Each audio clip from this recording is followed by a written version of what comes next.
Greetings, everyone. Thank you for tuning in. I'm Tristan Gabriel, and today I am delighted to have two special guests with me, Daniel Rogers, a major voice in the full preterist movement, and Lance Conley, who is also one of those who have challenged the full preterist paradigm. But nevertheless, both of these gentlemen are very incisive in theology. Both are very passionate for theology. And today, I believe this is a wonderful podcast for the preterist community. Yes, we have differences, but the only way to, discuss these things is to have a live discussion. Many times, text messaging, keyboard, Facebook discussions just don't do service to theology, in my opinion. These issues are very complex and very dynamic, and so I'm very grateful to have Daniel Rogers and Lance Conley here. And before I give them the liberty to speak, Daniel, we can go ahead and start off with you. I just want to say how delighted I was that at this time period, it's 11 o'clock over here where I'm at. I took time off of work. Daniel, when you had told me you were interested in a podcast, I go, my goodness gracious, I'm taking the day off. I get PTO, so but I'm just so delighted. This is to me, a hallmark in my life. I've looked up to you many times in your when I was a full preterist, and I've listened to a lot of your material, and I respect you as a full preterist voice. So Daniel, by all means, have the floor, and I'm just going to sit back and listen and learn. What do you do for a living, Tristan? I'm a teacher. I'm an educator. I teach social Oh, science. oh, cool. What Yeah. grades? High school. Right now, I'm on lower classmen. Sometimes it alternates throughout the years. Okay, good. My wife is a kindergarten teacher, so y'all are on All the right. opposite ends of the spectrum, but you have that in common. So Oh, that's good. yes. Wonderful. Yeah, I have a lot of respect for educators. I know you see things that a lot of people don't get to see, and you must have a lot of patience and you must have a lot of compassion to work in the field that you do, especially with middle schoolers. I work Yeah. in youth ministry myself, and so I know how that can be. Trying to get them locked Oh, in and yes. paying attention. Oh, Yeah, it's a lot yes. of fun. Yes. Well, cool. Yes. Well, thank you for being here, and thank you for doing this and having me on. When I saw your comment on one of my posts, I think I was hiking or something, and you left a comment asking for an interview. I messaged Lance, and I was like, "Hey, Oh, yeah. what's the deal here? What's going on? Is this a setup? Like, what's happening?" He's like, "No, man, Tristan's cool. He'll treat you with respect, and it should be a good conversation." So we, Perfect. yeah, glad to be here. As you Perfect. when you messaged me, you talked about, and you mentioned a second ago too, about me being a major voice in the preterist community. I appreciate you saying that. Even though my videos get like 50 views or less on average, I Same. appreciate the thought nonetheless. To be honest with you, whenever you asked me about the future of the preterist community and all that kind of stuff, I wondered if I was even the person for the job, because pretty much since COVID shut down Preterist Pilgrim Weekend, I have really been disengaged with a lot of the ins and outs of the preterist community. I don't participate in a lot of the groups. They kind of stress me out. I've never been in a formal public debate or anything like that. I kind of stick to myself. And one of the reasons I do that is because I'm in a pastoral ministry. So I work with a youth group, but I also do a lot of preaching and things like that. And when you work within a church, a local church, especially one that isn't preterist, like mine isn't, there's probably less than 5 people in the entire congregation who would even Wow. consider themselves preterists. Wow. I have a obligation to be balanced in my approach to theology, and so I don't preach 52 sermons a year on comparing the Olivet Discourse to the Book of Revelation, or studying the Isaiah 25 to 27 or something like that. And so, in many ways, I'm disengaged with the bulk of the preterist community because I just have this obligation in this ministry to be balanced. And a lot of people don't have that. They don't have that obligation, or they don't feel as if they do. And so I kind of wondered about my expertise in the field,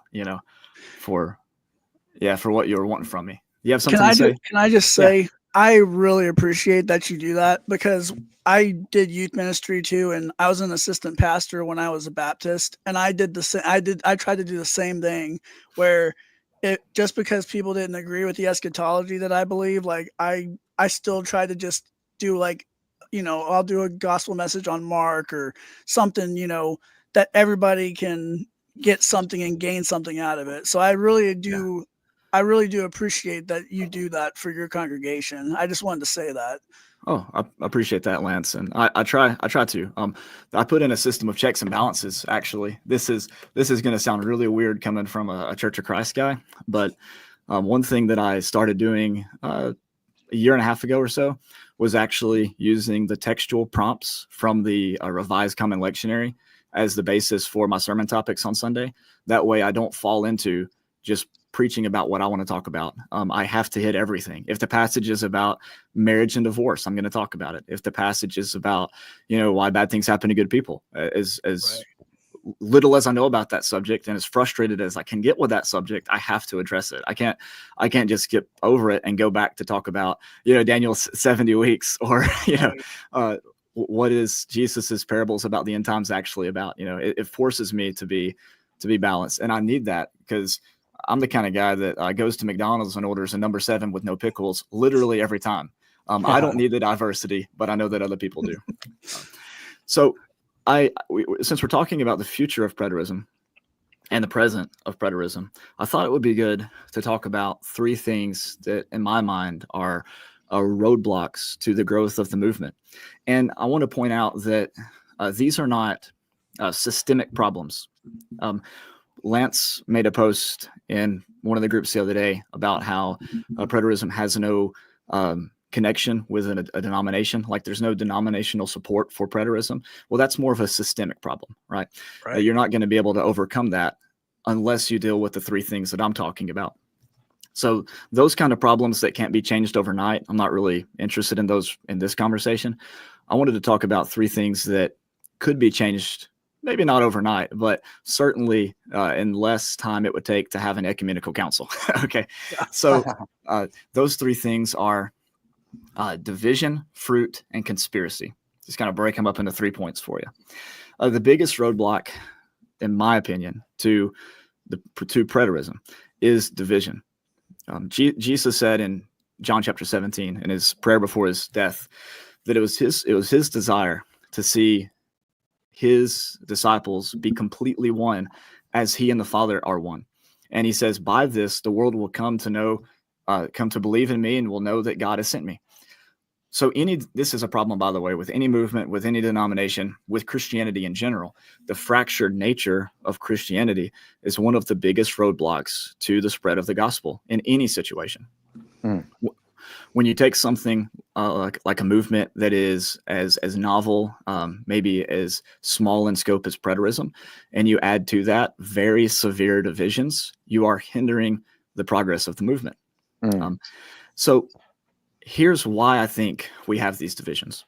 First off, because the preterist community seems to me to be mostly made up of people from a Church of Christ background or a foreign background. They're already kind of pre-programmed to heresy hunt, they already have in their mind, let's find reasons to divide based off of differences of opinion and whatnot. And so you have a lot of that already ingrained in a lot of preterists as they come into the community.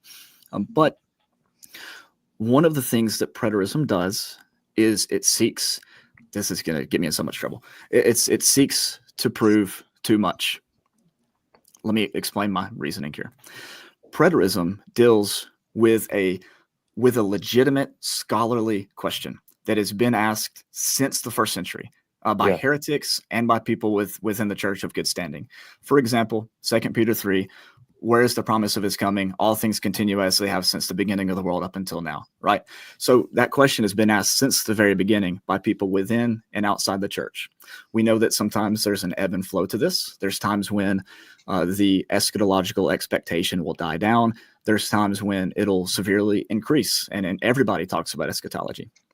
Since the Enlightenment, you have an influx of atheists and skeptics and ex-Christians, of Jews and Muslims and people of all different religions looking at Christianity and asking the question, did Jesus do what he said he was going to do? Did he come back when he said he was going to come back?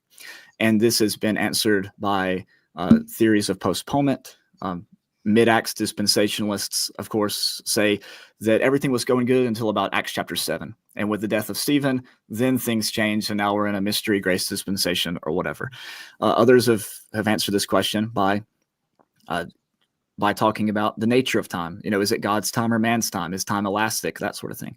And then others have answered the question in more liberal circles by simply just admitting the problem. Oh, yes, these passages are embarrassing, but are these the words of the historical Jesus, or are these the words of triumphalist redactors in the late first century to early second century? So this question has been asked legitimately, like as an actual scholarly question across the board: liberals, conservatives, Christians, non-Christians, people of other religions. And so preterism deals with a legitimate question. Where does the division come? The division comes when it seeks to prove the nature of how those things were fulfilled. And that's where you get into the main division within preterism. From my experience, maybe you guys can speak differently to this, which is between the corporate body and the individual body view. Again, I'm going to just blow your mind here, talking as a Church of Christ guy. What preterists need to ask is this: is the division produced by discussions about the nature worth the discrediting, I don't even know the word there, that division brings within the movement before it reaches the intense scholarly discussions that preterism actually needs to thrive? Is the division cutting us off at the legs, and is that division even worth it? Now, that is not to say that those questions are not important. They're very important, especially for people who are already preterists. But is the division over those questions worth it? That's kind of my question. Because and this is the part that I thought would shock you, because what the preterist community really needs is to gain some kind of legitimacy within scholarly circles based off the timing statements, and then with the assistance of scholars, people who really know the Greek and Hebrew, people who really know the first century culture and Second Temple Judaism and the history of theology and all these sorts of things, is then to engage the whole Christian community in a discussion on, well, if this is true, what's the nature of those things? In jumping into that too quickly, though, you kind of are cut off at the legs, and you end up discrediting the whole movement because of the division that is produced by those discussions. So I'll pause there. Very well. Daniel, I can't agree with you more. I'm so glad that we're having this podcast, because I truly believe that there needs to be more unity in the full preterist community. And that resurrection, the CBV, individual body view, that has caused divisions. And when I was a full preterist, I never understood why. I was one of those that didn't hold to the covenantal body view, but I held it to an extent, but I was highlighting many times the individual experience of that individual body view. And I remember Ed Stevens, him being a name, and I just, interacting with other full preterists. And I'm thinking, why is this such an issue? Why can't you be a full preterist and still believe the way that Ed Stevens believes? As others have stated, oh, you're not a full preterist, or it's your exegesis is erroneous. My mother, who I converted to full preterism, she's still a full preterist, and she is one of those who holds that type of meeting with Christ. And I understand there are different views. There are those who believe that you were to meet Christ in the spiritual realm and then escort him back, and some believe in that rapture theory where they're just disappeared off the face of the earth, things like that. But I'm so glad that you touched on that, Daniel, because that does cause divisions in the full preterist community. And I'm glad that a voice such as yourself has pointed this out.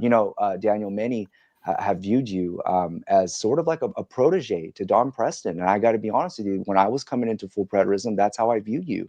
And I still view you as such, by the way. And so, again, coming from you, it speaks volumes. It's very profound that you are making these statements. And I'm going to go ahead and end off with that. Lance, did you want to say something? And we do have some people in the chat. You guys that are in the live stream, you guys, I will get to your questions. So just go ahead and hang tight. All right, Lance, go ahead and take the floor. I agree with Daniel on almost all of that. I think that at least, and I'm not trying to diss the Church of Christ when I say this, but I think a lot of it is fundamentalist thinking and just reactionary in general thinking. So you've got the CBVers and you've got the IBVers, and yeah, they could just kind of chill for a minute and be like, hey, let's just try to get on this one topic first, and then we can talk about the other topics. But do we have to be like so divisive over it, right? And that would actually help them with some legitimacy, you know. Even from scholarship and academia perspective, like that would help a lot from that perspective. Because right now, I mean, I don't really see it with IBV, but I see it with CBV, where you've got, I mean, you've got Don Preston, you got Max King, like his universalist route.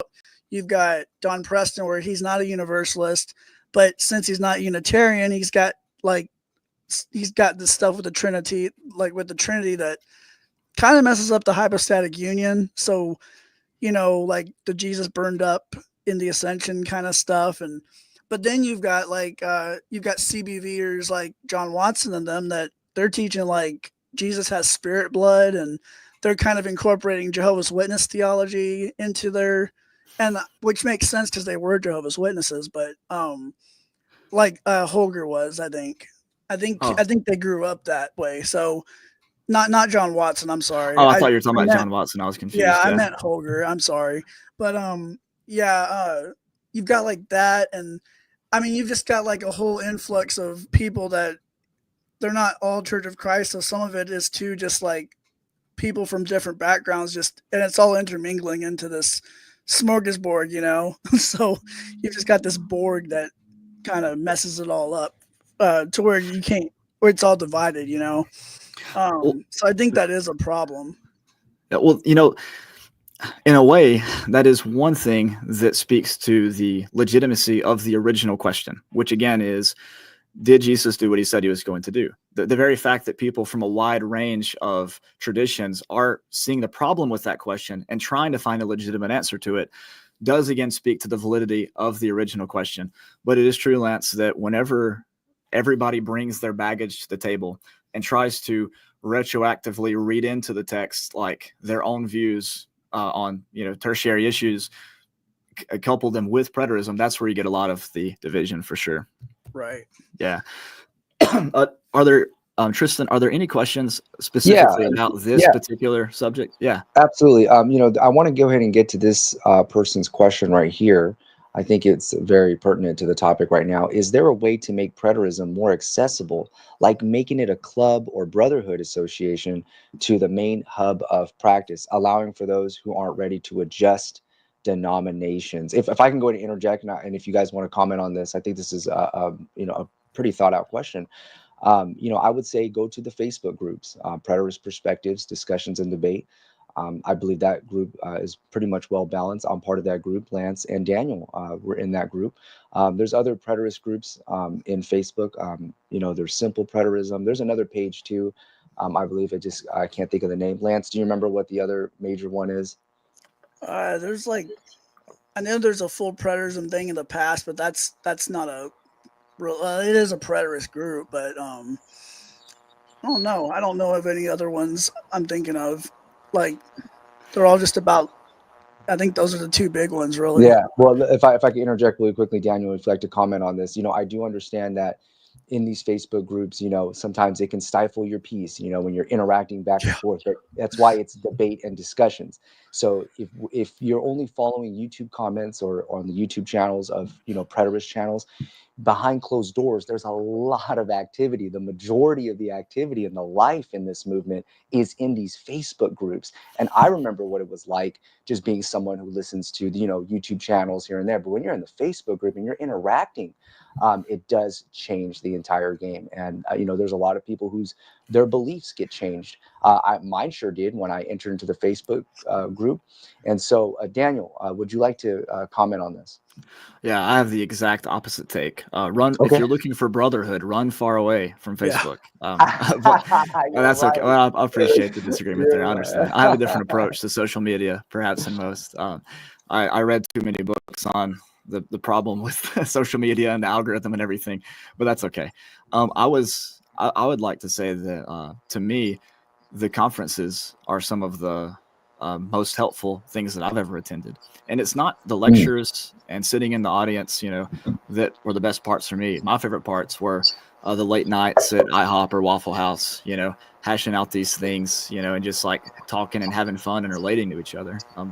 the in-person community to me is can't be matched by anything else. I do want to really address this last part here, allowing for those who aren't ready to adjust denominations. I'm not exactly sure what the commenter meant by that, but if you're looking for a preterist denomination, you're just going to be out of luck there. I think one of the things that's important for preterists to talk about, for preterists to do, and this is actually something I have written down to eventually talk about if we can even get to it, is to try to integrate yourself into a local congregation. And that means not making preterism something that you're defined by. Are you a Christian who happens to be a preterist, or are you a preterist who happens to be a Christian? And that doesn't mean that you have to stay silent about your views. It doesn't mean that you can't have good conversations about them. But I think we need community as human beings. We need community, and being a part of a local congregation to me is so important. And I don't think that you have to force preterism down everybody's throat in order to be there in a local community. Now, the community might reject you, and I sympathize with people who've been rejected and who've been kicked out of their churches and everything else. I've faced similar excommunication from my family in my own past, but I still think integrating yourself into a local congregation is biblical. It's what we need as human beings, and also just participating in the weekly worship, liturgy, singing, praise teams, whatever, is such an integral part to being a Christian, and it's been that way since the very beginning. So I've told this to a lot of full preterists too when they've decided to talk to me. I'm like, hey, why don't you join? Why don't you go back to a Church of Christ? Just because they don't believe the same thing as you, it could still be helpful to you. Because you do need that community, whether or not you're full preterist or not. You do need that. So, I've always said that to the people, and I've gotten different responses from that, reactionary. And it always comes down to fundamentalism for me on a lot of things, where if a lot of these people would just chill out for a minute and just go, okay, yes, I believe that, but I can also go hang out with these people. I can still go and eat the potluck with them, make friends with them. And what's the big deal if you do change your mind? What would be the big problem if you changed your mind? If Daniel Rogers and me are eating at Denny's and we're talking scripture, then we both come to a different conclusion about what we both thought before. What's the big problem with that? I think a lot of people, not just full preterists, but since that's the people we're talking about in general, what's the big deal if you change your mind? You changed your mind before, probably once. It's okay if you change your mind again. It's okay to be open to these discussions and, change your mind maybe. There is the problem is the sunken cost fallacy. Right. Yeah, if you've ever been in a college course and you're 3 years in, and then suddenly you realize that you don't actually care about studying microorganisms anymore, it's man, I've already spent $30,000 going to school. What am I doing? Right. I can't just give that up. And that's the sunken cost fallacy. The idea is what I've sunk into it up to this point, wouldn't be worth discarding it now. Could I really go back and throw all that away? And so people, when they're invested in a local church or denomination or belief or creed or confession of faith or whatever, and they've put 50, 60, 70 years into it, man, just saying, it's okay for me to change my mind. Yeah, it's you feel like you're sacrificing a lot when really you have everything to gain by changing your mind. That's why I think, going back to this discussion on nature, because again, I want to emphasize that the discussions on nature are important and they do need to happen. And Don Preston does need to debate Ed Stevens and everything else, but we can do that in a healthy way that doesn't breed further division, which again, unity is the way by which people know that Jesus was sent by God. That's what Jesus says in John 17, which means unity is important. So how do we solve it? One word. And the word is perhaps. Dude, just put perhaps in front of the start of your paper. In your debate proposition, just say, perhaps the Bible teaches that the resurrection of the just and the unjust was a corporate transformation that took place between 80s, 30 and 80s. You put perhaps, and just both parties put perhaps, and we go, hey, we're dealing in the hypothetical. We know the depth of this. We know how new this discussion is, and we don't have to build Rome in one day, and we can be patient with each other in our discussions. Y'all ready for number 2? You ready to go talk about some fruit? Sure. Yes, if I can interject really quickly, I'd like to comment on some of the statements that you made, Yeah, Daniel. Yes, I would absolutely. absolutely love to see a debate or a live discussion. I prefer live discussions. I don't know about you guys. Debates can be, have that tension. They're thrilling. They're fun. Don't get me wrong. But I think a more salubrious approach to, teasing out these complex issues would be a simple, live, cordial discussion, just like what you guys are having with me right now. I would absolutely love to see Don and Ed Stevens have a live discussion. That is something that I believe will serve the preterist community. And if I could just make this statement, when it comes to being a full preterist, we've all, I'm sure, in some degree, have suffered some sort of persecution or being spurned away. Especially as a Christian, I myself, I mean, my entire ministry was pretty much gone. My pastors, my mentors, my own father didn't speak to me for over a year when I told him that I believed Jesus returned in 70 AD. It hit me pretty hard in the Western world. I'm not facing any type of persecution in other areas of the world where your life is at stake. But it does come with this theology business to make these sacrifices. And so anybody who I believe reaches this level of full preterism and they become intrigued with it, I believe that they are passionate because they are honoring the time statements, just like how you mentioned before, Daniel. Did Jesus do what he said he was going to do? And we want a logical approach. We don't want to use faith or some sort of fideism to explain away these time statements and the principle of audience relevance. And I believe that the full preterists are sincere, and I commend the full preterists for trying to answer the skeptics like Bertrand Russell. And just like how you mentioned before, Daniel, this question is even an ecclesiastical inquiry that has been discussed throughout all of church history. So I highly respect the doctrine of full preterism, and I'm glad, even though we all have different conclusions, I am glad for what it has done in my personal life. And so, yes, if we want to get to the second part, pretty much the future of full preterism, I believe that's the second part of this discussion. Daniel, by all means, take it, have the floor. Sure, we can. This section here will definitely include that. So, Jesus. So, guys, fill in the blanks for me here. You guys have had time to read your Bibles. I think somebody said that comment about Lance, that he would have enough time to read his Bible before Thursday or something like that. So, hey, fill in the blank for me here. You will know them by their fruit. Yes, you'll know them by their fruit.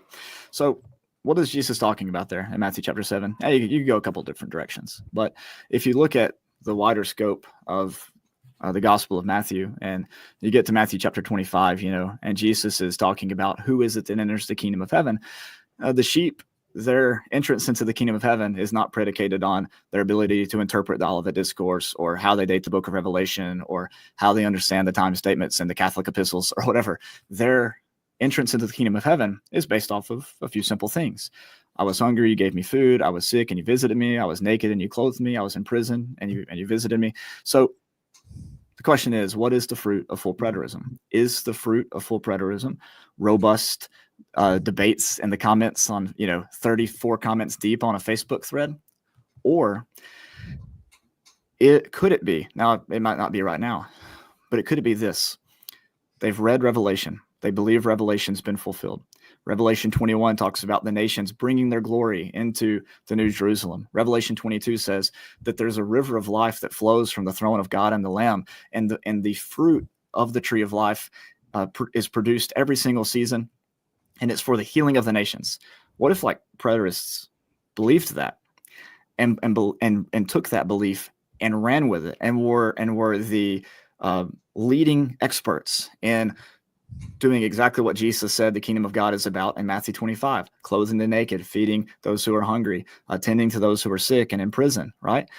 What if you believe that the kingdom that Jesus was talking about in Matthew 25 is already here, then that work didn't stop. That work is now just getting started. And so I think that what preterism needs to realize is that faith without works is dead. James chapter 2 is not talking about the works of the law, circumcision, sacrifices, feast days, things like that. James chapter 2 is not talking about a cappella music and baptism and the steps of salvation and the Roman road to salvation or whatever. James chapter 2 is talking about if a rich person and a poor person come into your synagogue. He's writing to a Jewish audience. He calls it a synagogue, not a church.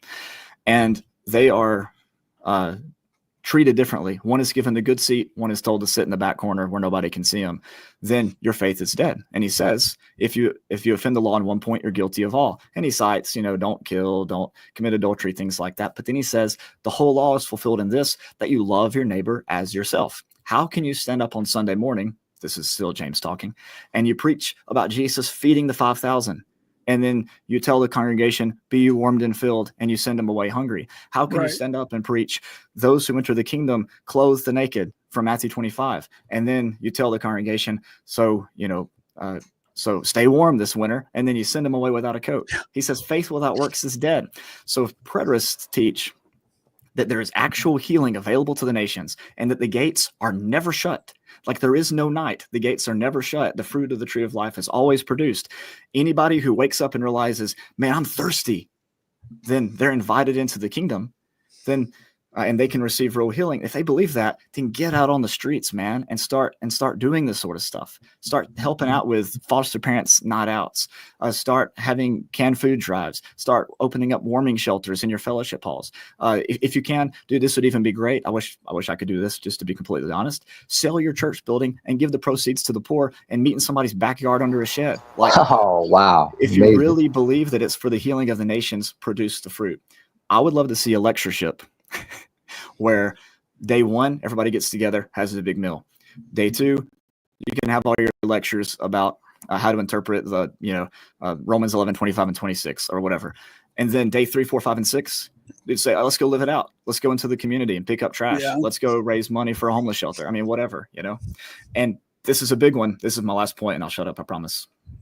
The church in general needs to stop trying to outsource its work to the government and other agencies. I fell into this trap on both sides of the equation. So I'm speaking from experience. Okay. Literally both sides of the equation, conservative, liberal.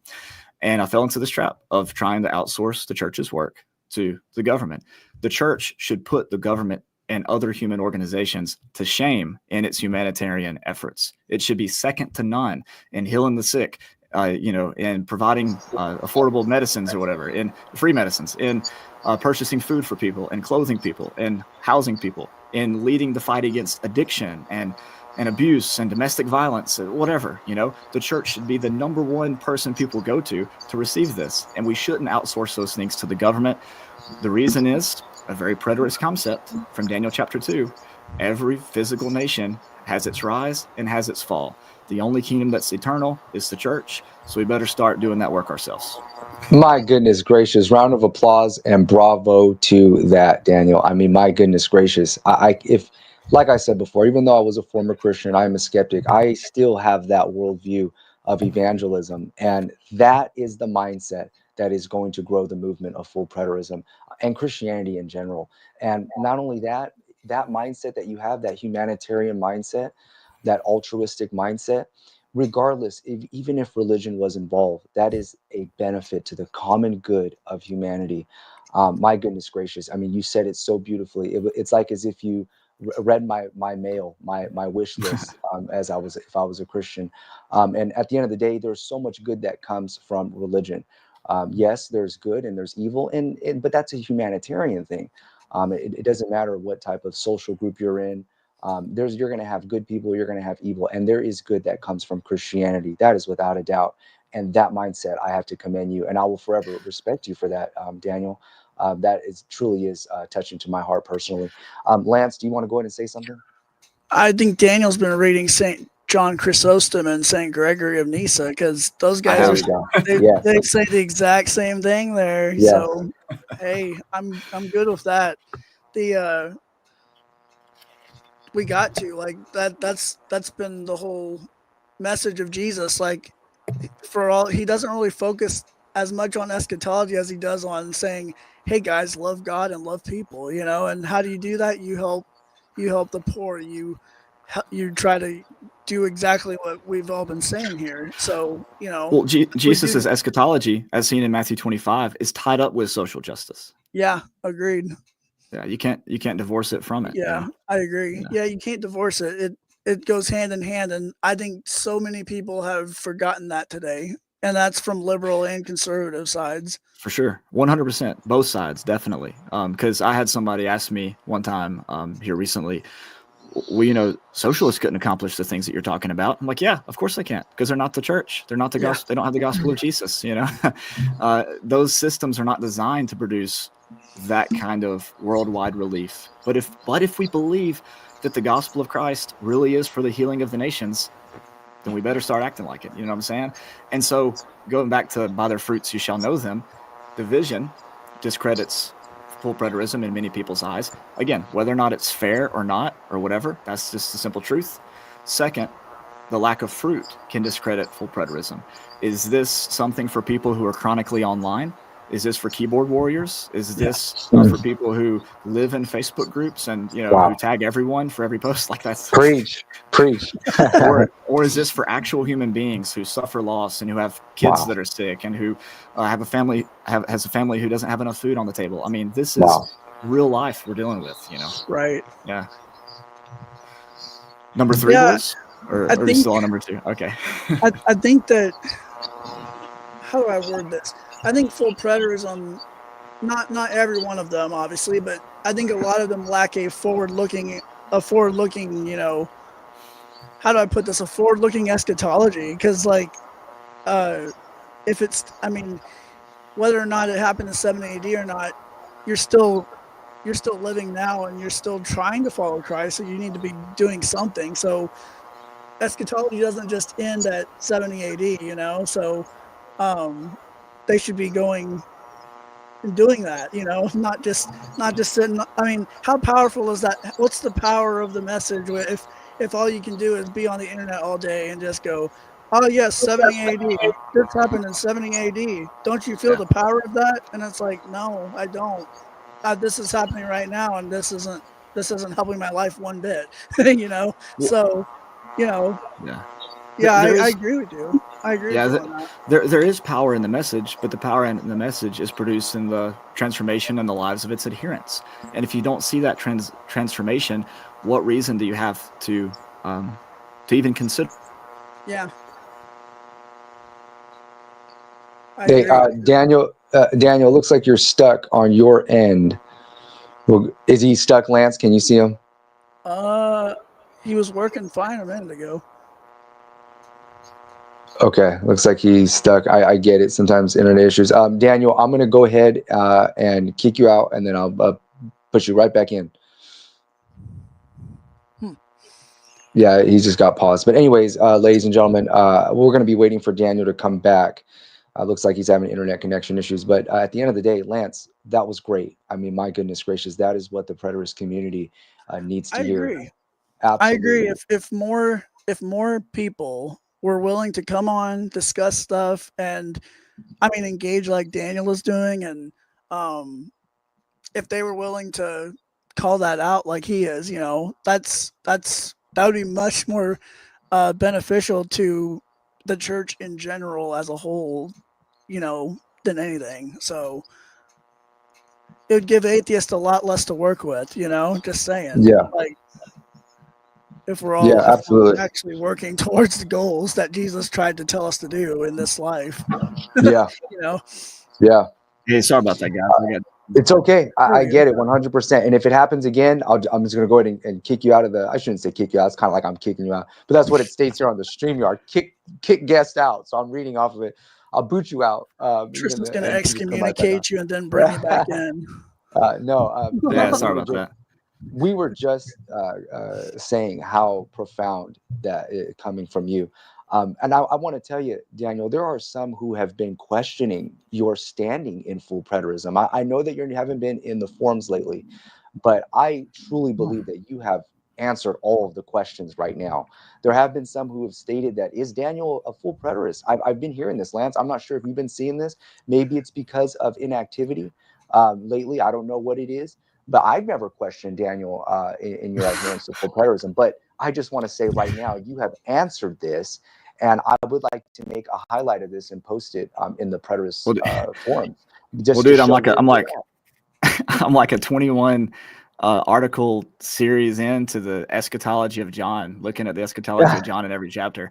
So somebody who says that just isn't paying attention, I guess. I mean, this is, I mean, like I said before, this is gold in my opinion. And just thank you, Daniel, for those words. Thank you for it. I look at this like a charge. I look at this as, you know, to me, like I stated before, many have viewed you as somebody who will carry the mantle for full preterism. I know there are other voices too. Don't get me wrong. There are a lot of young voices coming up, but you're definitely one of those leaders, one of those hallmarks in this movement. And that right there, I just have to applaud you for. So yes, I want to go ahead and get to a question really quickly. It looks like, because I want to engage the audience, if you guys don't mind. You know, sometimes they'll wait 15, 20 minutes, 30 minutes, and I want to engage them. They're part of the community. So last call to Calvary. It looks like he has a question for you, Daniel. So Daniel, are you suggesting today we have the ability to go out and heal? I know you mentioned we should go out and heal. I asked this with a genuine heart, asking if this gift is still available. Daniel, take the floor. Yeah, I actually had in my notes to say something about that, because when I use the language healing, I know that that's what people go to immediately. I'm going to be completely honest with you. I've been a Christian. Well, I've been in the Christian world years. I've never again. I've never personally seen a miracle like was in the first century. I just never have. If you think that, hey, dude, heal as many people, I applaud you, but I've never seen that personally. And it is, can you hear me okay? Yeah, you're a little choppy a little bit, but we are kind of deciphering what's being stated. Okay. So maybe we could just take like a couple second pause, and hopefully I get it, internet connection issues. Yeah. I get it. But we can hear you just I don't know fine. What's going on. Okay, now. Yeah, go ahead and continue. Okay. Okay, I was gonna say I've never seen a healing like that. The way that I was using the word healing was through the gospel, through preaching the gospel, through clothing the naked, feeding the hungry, administering medicine to the sick. I mean, God gave us these noggins for a reason, to be able to invent the kind of medicines that we have. And so that's really what I was getting at. I didn't have in mind miraculous healing, just because of the experience in that field. Yeah, that's often the appeal to, and the gift of healing that's supposed to carry over. But that the healing factor is so complex, Daniel, and that is what the church is supposed to be to humanity. Growing up in church, it was a hospital for the lost, and that's how we looked at it. People who are drug addicts, people who've been in high levels of crime. I came from a low socioeconomic, high crime rate city in Stockton, California, and we've had so many people come in, demon possessed people, whatever have you. And I understand, I'm not saying that they were actually demon possessed, but I agree with you, Daniel, 100%. And born and raised in Pentecostalism, I have never seen a miracle like the one that we read in the Bible. And I remember you pointing that out many times. And you've stated this many times in a lot of your YouTube clips, but I haven't seen that. Yes, I've heard stories. I've seen maybe small ones like, oh, I had a sickness and now the doctor told me it was gone. But we see this type of stuff coming from Robert Tilton and Kenneth Copeland and Benny Hinn. But yeah, like you said, I've never once seen somebody raised from the dead, or just this miraculous. Right. I'm talking about a miraculous. We have a section in our churches for the blind. And I just remember being a teenager in church thinking, well, maybe if we remove this blind section in church, maybe that will show a leap of faith and God will actually heal the blind people who come in. Maybe it's kind of insulting to have a blind section or a deaf section for those in our churches, and that's what we have. We have both for blind and for the deaf, so it was, I just want to commend you on that there's different variances of healing. And you definitely have that, that mindset to go out and, mitigate people's lives. But anyways. Yeah. For example, in the miracle of the feeding the 5,000, hopefully I'm back now. Yeah, you're back. I've heard some people say, the real miracle was finding somebody who is willing to give up 5 loaves and 2 fish. True. That is there true. It is. And I think that I think we can start there, So I've never experienced miraculous healing in my life that it's like a tangible thing. Obviously, I've experienced healing in my inner life, but never like what you see in the New Testament. So. Yeah, I also think I'll just add to this a little. Like St. Augustine, he has a really good way that he put it. He said, like, I've never really seen the spiritual gift of tongues very much. He said, I think it exists, but I don't think that I'm summing him up. But he basically says, you know, I've seen the gift maybe a few times here or there with as a bishop of in Africa. I've seen it maybe once or twice, and I think it was real. But then the rest of it, I haven't seen it very much. And he says that I think that the reason is because uh, God dispenses the gifts at the time that the church actually needs them. So, Yeah. you know, if it's like the church actually needs to have healers, he's going to give you healers. If he needs you to speak Spanish for Tristan or something, he's going to let me speak Spanish to him if that's what, you know, he wants to do with that. So Yeah. I mean, I'm using Tristan as the example there, but but you know, Yeah, of that's what I course. kind of think with that, anyways. So Yeah. Augustine expressed frustration that more people didn't share their experiences of healing in the last few right, chapters of the City of God, but he documents quite a bit of stories that he heard from reputable sources of people being healed. But I've never personally seen anything like that on right. anything that could be considered biblical. Hey, do I have time to do my last one, Tristan? Yeah. Okay. I think we Let me Absolutely, do. and Yeah. there are some questions. By all means, like Oh, I said before, I'm willing to talk about this for the next hour. We're already at the 45-minute mark past sure. us. Take your liberty. I like I said, I took the day Okay. off. I could talk about this for 6, 7, 8 hours. So go ahead. Sweet. As long as I don't get disconnected again. I switched to my phone hotspot because the church Wi-Fi Perfect. seemed to be having some trouble. Gotcha. I So get it. Hey, but you know what? If something does happen, I will interject right away. Okay, that way we can just get you out and come back in. You know, the sooner the better. Go ahead, Daniel. Okay. I didn't catch any of that. So I think I'm actually breaking again. You didn't hear any of that? What I stated was, if you are breaking up, can you hear me now? Hello? Yeah, I can hear you now. Yep. Okay. Sorry, Okay. guys. If you Yeah, I are can hear you. breaking up, if you are breaking out, I will let you know, and then I will, go ahead and get you off the platform. Just come right back in. The sooner we get to it, then the better. You're absolutely okay. And you can always edit it Okay. down if you need to. Oh yeah, of Okay, course, here's no worries. The sound is great. Go ahead. if the sound's working. Here's the last thing. And this is probably going to be the more controversial. Probably be the more controversial of the points. It's on conspiracy.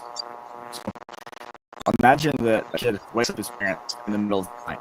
He says, "Oh, Dad, there's an intruder in the house," and Dad starts to stand up, and Mom starts to get it. And then he's like, and also, aliens turned my brother into a rabbit, and there's a chicken man hiding in my closet. Like the parents are gonna like roll over back in bed and like their house she's off and like, "Okay, son, I'm sure back to sleep. It's gonna be okay." Yeah. The craziness at the end discredits the first claim, whether it was legit or not, that there was an intruder in the house. Right? Y'all hear? Yeah, you are choppy, Daniel. I'm going to go ahead and remove you. Just come right back in. All right. Don't you just hate when that happens? I know, and you know what? It's been happening to me the past like 3 interviews, but I finally figured it out. And what it was my lens that I was using for my camera. Yeah, and I figured it out, and I said, "My goodness, never again." Okay. Daniel, hello. No worries, man. Go ahead. Hey, go ahead and pick up where you left off. You're giving us an illustration. Okay, here we go. Yep. A kid wakes up his parents in the middle of the night. Mom, Dad, there's an intruder in the house, right? And so Mom and Dad like start to get up. He's like, wait, I'm not done. Also, my brother was changed into a monkey by an alien, and also there's a chicken man hiding in my closet. Like the parents are gonna like take the robes back off, kick off their shoes, and get back in the bed and be like, just lay with us, man. Just go back to sleep, because the absurdity at the end, discredits the first original claim. So imagine somebody goes to their church pastors or elders, and they're like, "I got to tell you guys, I've been thinking about these time statements in the Bible. It seems that Jesus said that he was going to come back within the first century. I think there's some legitimacy to that. I think Jesus might have come back." And there's like, oh, well, tell us more. Well, hold on, I'm not done. Also, I think that the Holocaust is fake, and also I think that the moon landing was filmed in a basement, and also the measles vaccine does more damage than the actual measles. At that point, they're like, oh, okay, then, go on, like they don't care anymore, because you've delegitimized the first claim by adding on to it conspiracy-like things towards the end. And for the record, I believe in the historicity of the Holocaust. I believe in the moon landing, and I believe that people should vaccinate their kids. So there's that.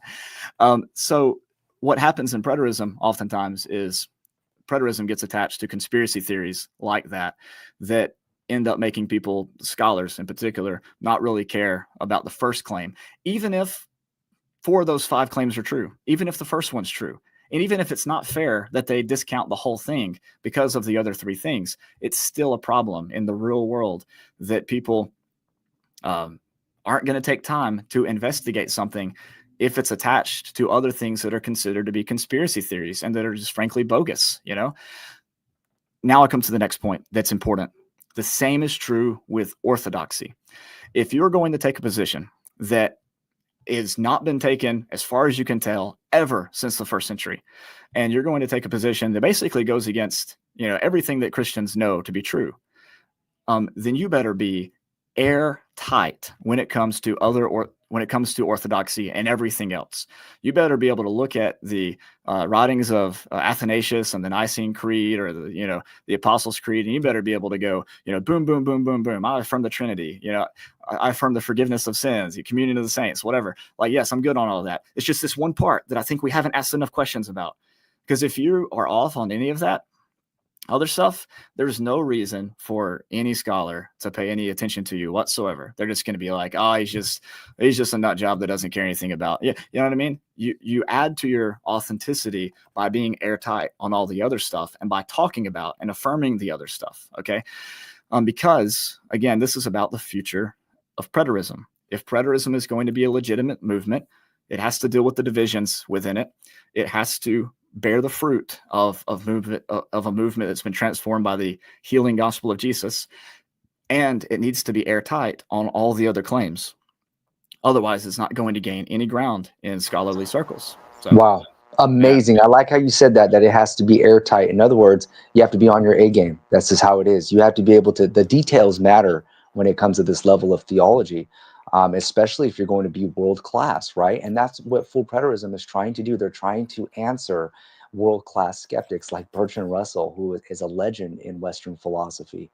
And so, yeah, I mean, everything you stated was absolutely phenomenal. Lance, you may want to say something. I just want to say we do have some questions, and I would like to address those questions. But Daniel, I'm not sure if you're pressed on time. I'm not sure how much time you have. Perfect. I'm good till 4:30. Lance, do you want to comment on that? And then I'd like to and I know Daniel's friends with Don Preston, but it does matter when you go and you're giving these claims, and then you do a conspiracy theorist thing where you're like, oh well, the Jews don't exist today, and you're quoting from Stormfront, which is a neo-Nazi website, and it's like, okay, I don't know if you meant to quote that, but it is a problem, like, because I've got some Judaism in my heritage on my German side, and I'm just thinking to myself, I've got a best friend. He's actually ethnically Jewish, and I always like to I used to joke with Don. I was like, well, I guess my friend Aaron doesn't exist but I mean, I guess he's a figment of my imagination because he's right here, but. I agree with you though. Like the conspiracy theorist stuff that I see all the time in the full preterist movement, and I mean I see it with everybody. By the way, like yes, I think it's a problem across the board. Yeah. I mean it's across the board. So I'm not just bashing full preterist here, but for full preterist, since they're such a niche community, such a small community of people, maybe like at max 20,000 people. If you want to be taken more seriously, you're gonna even if you believe the conspiracy stuff, maybe just don't talk about it. Like if you're trying to grow the movement or whatever, that's what I would say anyways. Like if I was still in the movement, I'd be like, guys, we got to quit talking about flat Earth, or got to quit talking about vaccines, or whatever, because it's not helping. It's not helping at all. Like, people think we're crazy. They think we just believe an invisible Jesus came back, and now everything's still. And oh, by the way, we believe Bigfoot is real and the Earth is flat. I mean, just people see that and they're like, oh, these guys are crazy. These guys are absolutely nuts. So, like, even if they have a legitimate point in the scholarship, it's like, those guys are nuts. Like, just they made a good point, but like, we can't take them seriously. They think the Earth is flat. Yeah, and So that's the point. So it's yeah, technically speaking, in a logic setting, like in a logic classroom, it wouldn't be fair for somebody to go, well, I dismiss all of your points because 4 out of 5 of them are bogus. Like, that's not fair. But the world is not fair. Like, you're not giving anybody a reason to hear you out, if you're crying wolf. Because the one time that you cry wolf and it's legitimate, like, they're not going to care. That's the whole point of the fairy tale or whatever, the tale, the folk tale or whatever. So you got to be airtight when it comes to orthodoxy. If you're going to have any legitimacy at all within wider Christian circles, if you're content with being a private Facebook group movement that attracts a couple thousand people, then by all means, have at it. Talk about how Jesus came back in 80, 70, and Bigfoot is his brother. I mean, talk about that stuff. But you are never going to gain any ground in scholarly circles as long as you do that. And that's one of the most frustrating things about posting public articles on eschatology, is the amount of conspiracy theories you can attract through doing so. Well, and if I can interject with that, yes, Sure. articles do have a scholarly place. There are scholars who write articles. I understand that. But live discussions, what we're doing right now, is going to benefit humanity much more. And it's going to benefit no matter what movement you're in. You have to be able to engage. And if I could just make this, this public statement, how much I respect Don Preston. The reason why he won me over, many reasons why, was that he was willing to debate. And when I saw that in this man of God, when I was a full preterist, that touched my heart, because I too like to debate. My bishop of the United Pentecostal Church at that time, I had 2 of them when I was a Christian. One of them I served under, his name was Kenneth Haney. That was the church I was born in. He became the bishop of the United Pentecostal Church International. The second one, after he had passed away in 2011, was David K. Bernard. And he would have public debates. He actually debated a very renowned Muslim apologist who has, I want to say, over 1 million subscribers. He debated him back in the 90s, and he was very much engaging in debates, and I absolutely admire that. And then when I saw Don debating and, making himself, a public spectacle, I guess you can say, there were so many qualities in Don. And I do admire this man. Yes, I disagree with him, but I admire this man. I did sponsor the debate with Richard Carrier. I would have not have done that for no other man. Well, let me take that back. If my pastor wanted to debate, of some of my mentors, I would have done that for them. And I put Don as one of those top 5 most influential Christian men of God that has changed my life. And so, and Daniel, you are exemplifying that same gumption, that same fortitude, that same willingness to just have a live discussion. So I just want to make that public declaration. Go ahead. Yeah, I was going to just say that I agree with you. Don is one of my favorite people. First off, regardless of whether or not you agree with him, his work ethic is second to none. I mean, the dude is a machine when it comes to producing content. I've tried to mimic that. I can't keep up, man. Now, of course, I have 2 kids and work a full-time job as a minister, but still, like, man, it's insane the amount of work he puts out there. Also, something about Don is how there's a story. I don't even know if he knows about this or not. He might not. After I was asked to step down from my preaching job back in 2016, my wife and I were just scrounging for cash. I mean, it was terrible. She was still in school. She wasn't graduated yet. And I didn't have any training outside of being a minister. So I was in trouble. I tried some sales jobs and worked with a promotional products company and stuff like that. But I was still strapped for cash. And one day we were like right at $100 away from being able to pay a power bill. And it was the day before it was supposed to be cut off. And I didn't have any idea what I was going to do, man. It was terrible.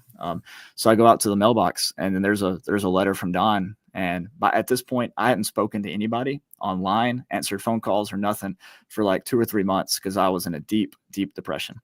and he had a letter in the mail from Don that said, "Hey, I've just been praying about you, thinking about you, and I just felt like I needed to send you this to help you out. I don't know what's going on, but I just want you to know we care about you."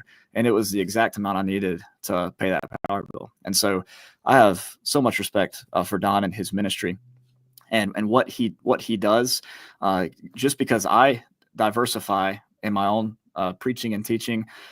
You know, I might be an ear, not a mouth. You know, I might be an arm, not a leg. And so I don't mean to judge other people's ministries based off what I choose to do. But I just want to point that out there, that I know there's a lot of drama right now involving Don, and I just want to make it clear that I have a lot of respect for him. And I would still do two guys in the Bible. Number one, if William hadn't come back, and number two, if I didn't have two kids under 5 years old. I'd still like to do that kind of thing with him. So I'll leave it. Go ahead, Lance. Go ahead, Lance. First and foremost, Lance, really quickly, we have Derek that stated Don is a good dude to me, and I know that in our heart of hearts, we all have some sense of magnanimity and some sort of respect for Don. Go ahead, Lance. No comment about Don. I'm just going to be nice on this podcast today, and that's what I planned on doing today. So, yeah. You better, or the devil will attack your internet connection next. Yeah, the devil might attack my internet connection. Oh, man. Yeah. So, no, I am glad though that he did that for you. People will surprise you sometimes, and that's only one story of many. He's supported me a lot throughout the years, and I definitely appreciate that. Well, yeah, absolutely. Let me go ahead and get to some questions, you guys. Let's see. We have Lily. Let's see here. I'd like to know what gospel Daniel shares with people and what he believes people are saved from today if they believe the gospel. Go ahead, Daniel. Absolutely. I preach the gospel of Jesus, that Jesus was, that he took on flesh, the pre-incarnate word took on flesh, that he entered into our delusion and our darkness and our despair.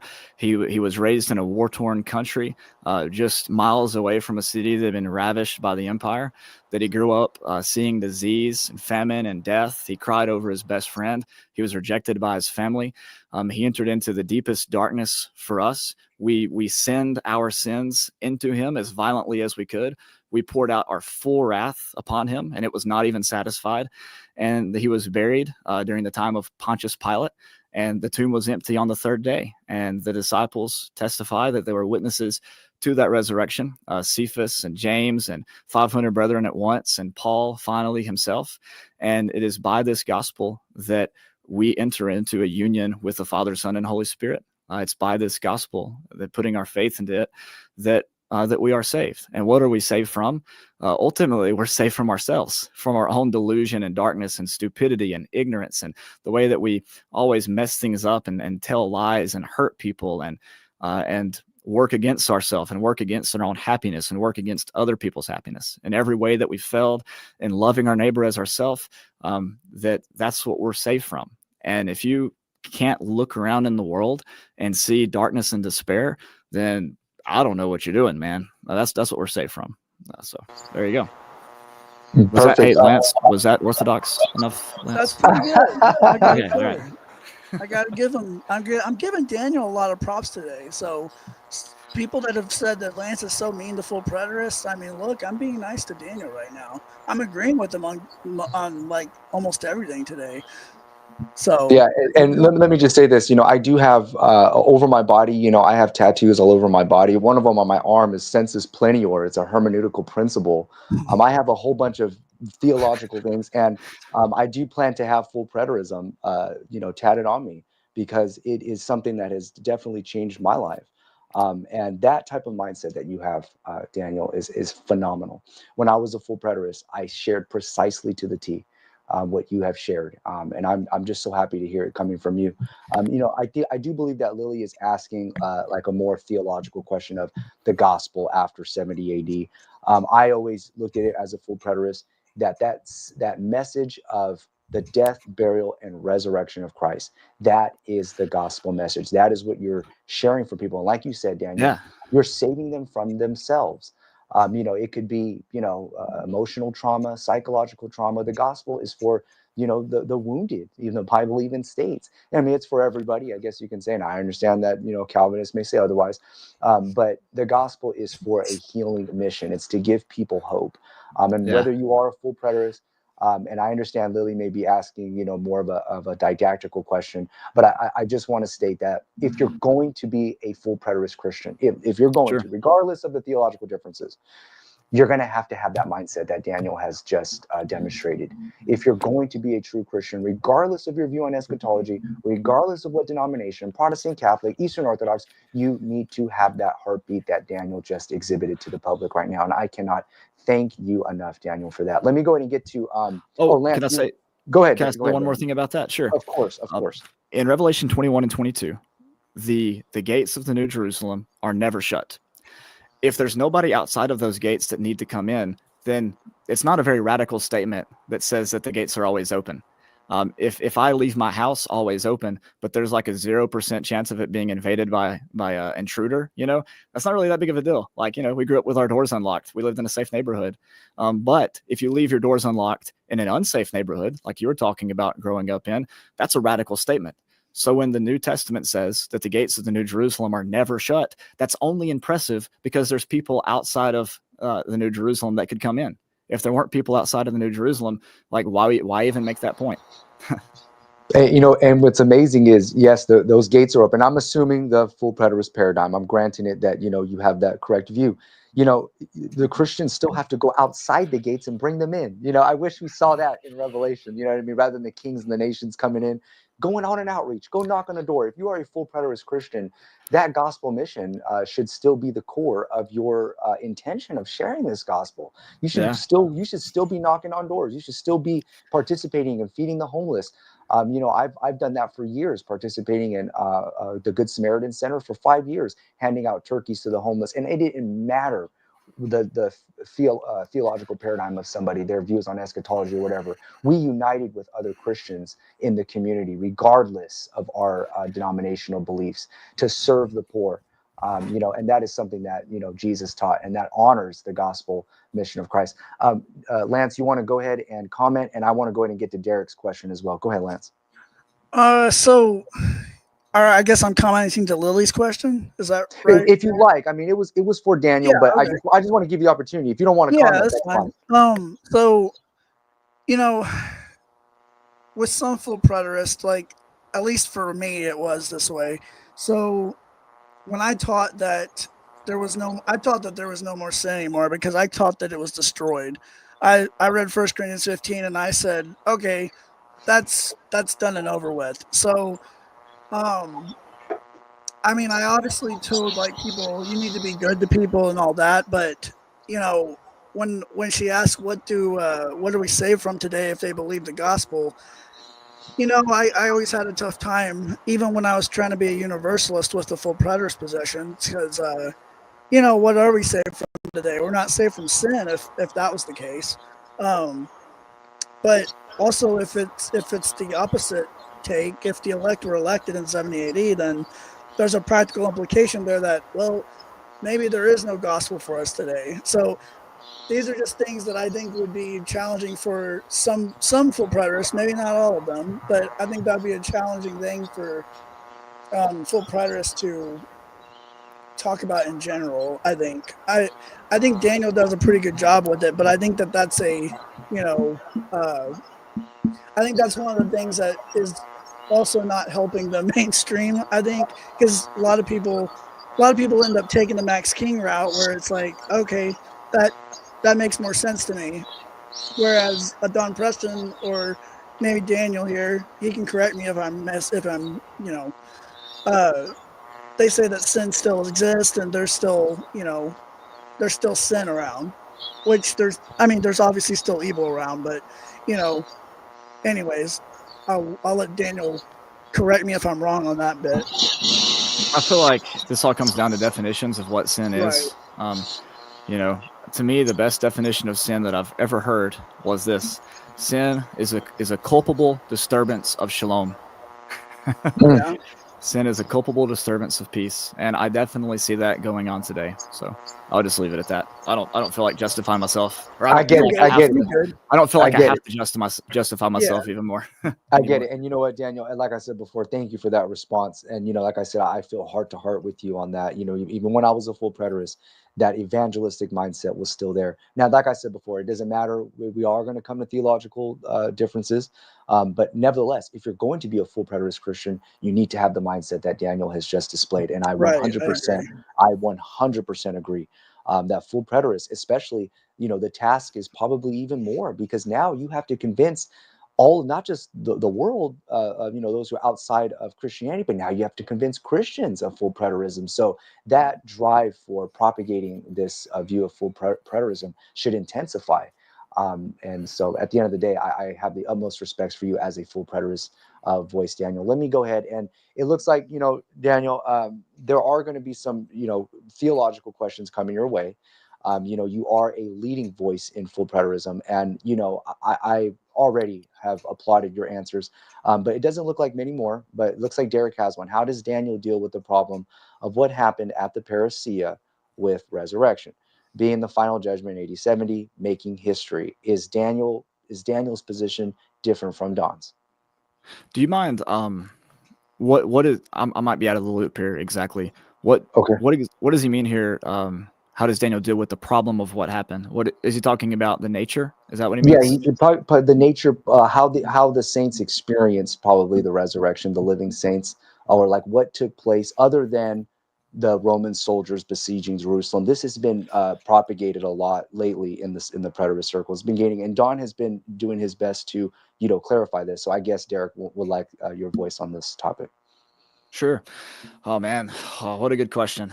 And it's obviously the question, right? Because if you argue that it's happened, then the second question is why or how, which is what we've talked about in the time leading up to this.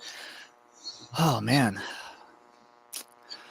It's not that the question has me stumped, because I have an idea. It's that, do I have enough time to talk about this? I think that, for example, if you were to ask me, am I a corporate body guy or an individual body guy? I don't think that question is necessarily fair, because it's not as if the Bible talks about resurrection in one way. You know what I mean? Like, there might be a passage that leans more corporate. There might be a passage that leans more individual.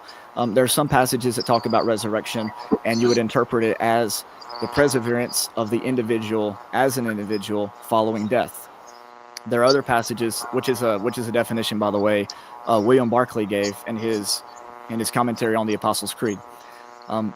There's other passages, though, that seem to be about the transformation of a corporate body from the beginning from the beginning of the gospel to the parousia.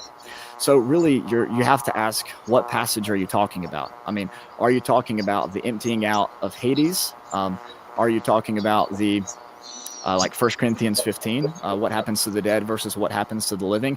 It depends on which passage you're talking about, because there isn't a univocal voice on what the resurrection is in the New Testament, because different passages focus on different aspects.